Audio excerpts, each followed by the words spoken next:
નમસ્કાર મિત્રો, સ્વાગત છે તમારું આજના એક નવા વિડીયોમાં। ધોરણ 10 અને ધોરણ 12 જીએસઈબી બોર્ડની એક્ઝામનું રિઝલ્ટ જે છે ટૂંક સમયમાં જાહેર થઈ જવાનું છે। તો આજના આ વિડીયોમાં આપણે એ જોવાના છે કે તમારું રિઝલ્ટ ક્યારે જાહેર થવાનું છે। અત્યારે જે છે તે ધોરણ 10 અને ધોરણ 12ની બોર્ડની પરીક્ષાનું રિઝલ્ટ જાહેર કરવા માટે જે છે તે સરકારી કર્મચારીઓ દ્વારા જે છે એ બધી જ પ્રોસેસ એકદમ ઝડપીથી ચાલુ છે। હવે ક્યારે આ રિઝલ્ટ જાહેર થઈ જશે એની સંપૂર્ણ ચર્ચા આજના આ વિડીયોમાં આપણે કરવાના છીએ। તો વિડીયોમાં લાસ્ટ સુધી જરૂરથી બને રહો જેથી તમને આની એક્ઝેક્ટ ઇન્ફોર્મેશન જે છે તે મળી રહે। તો હવે શરૂ કરીએ આજનો આ વિડીયો। ધોરણ 10 અને 12 બોર્ડની પરીક્ષાની રિઝલ્ટની તારીખ જે છે તે ઓલમોસ્ટ જાહેર કરી દેવામાં આવી છે। GSEB standard 10th result date અને ધોરણ 12 સાયન્સ, આર્ટ્સ, કોમર્સ અને ગુજકેટનું રિઝલ્ટ ક્યારે આવશે એની સચોટ માહિતી જે છે તે આવી રહી છે। તો આપણે વાત કરીએ તો કે પરિણામનું સંભવિત ટાઈમ ટેબલ જે છે તે આવી ગયું છે। મે પ્રથમ સપ્તાહની અંદર ધોરણ 12 વિજ્ઞાન પ્રવાહ અને ગુજકેટનું પરિણામ જાહેર સાથે જે થઈ શકે છે। સાયન્સમાં એડમિશન પ્રક્રિયા વહેલી શરૂ કરવાની હોવાથી તેને અગ્રતા આપવામાં આવી છે। સાયન્સની અંદર જે કોલેજ કરવાવાળા વિદ્યાર્થી મિત્રો હોય, નર્સિંગ કરવાવાળા જે વિદ્યાર્થી મિત્રો હોય એમનું પહેલું એડમિશન મળી રહે એટલા માટે ધોરણ 12 વિજ્ઞાન પ્રવાહનું પરિણામ અને ગુજકેટનું પરિણામ વહેલું આવે એટલે કે મેના પ્રથમ સપ્તાહમાં આવે એવી માહિતી આવી રહી છે।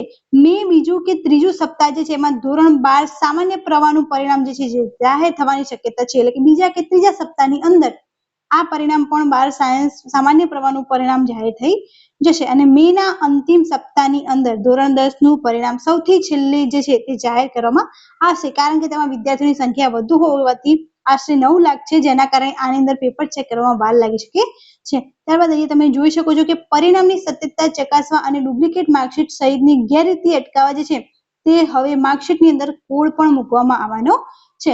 ધોરણ 12 સાયન્સનું પરિણામ મેના પ્રારંભે ધોરણ 10 નું માસાંતે આવી શકે છે। માર્કશીટમાં QR કોડ પણ રહેવાનો છે। બોર્ડની ઉત્તરવહી તપાસણી બાદ ડેટા એન્ટ્રીની કામગીરી જે છે પૂરજોશમાં અત્યારે જે છે તે ચાલી રહી છે।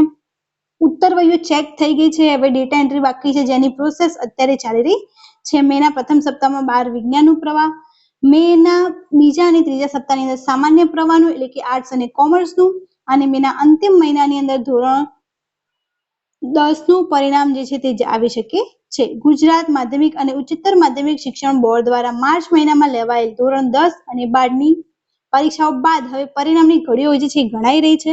લાખો વિદ્યાર્થીઓ અને વાલીઓ આતુરતાનો અંત લાવવા બોર્ડ દ્વારા પરિણામ જાહેર કરવાની તૈયારીઓ તેજ કરી દેવામાં આવી છે। સૂત્રોના જણાવ્યા અનુસાર ધોરણ 12 સાયન્સનું પરિણામ જે છે તે મહિના પહેલા સપ્તાહમાં આવી જશે, સામાન્ય પ્રવાહનું બીજા કે ત્રીજા સપ્તાહમાં અને ધોરણ 10 નું પરિણામ જે છે તે મેના અંતિમ સપ્તાહમાં આવી શકે છે। તો આ વિડીયો શેર કરી દેજો જેથી જે વિદ્યાર્થી મિત્રો ધોરણ 12 સાયન્સ, 12 સામાન્ય અને ધોરણ 10 ના પરિણામની રાહ જોઈ રહ્યા હોય એમને આની ઇન્ફોર્મેશન મળી રહે। Thank you so much for watching.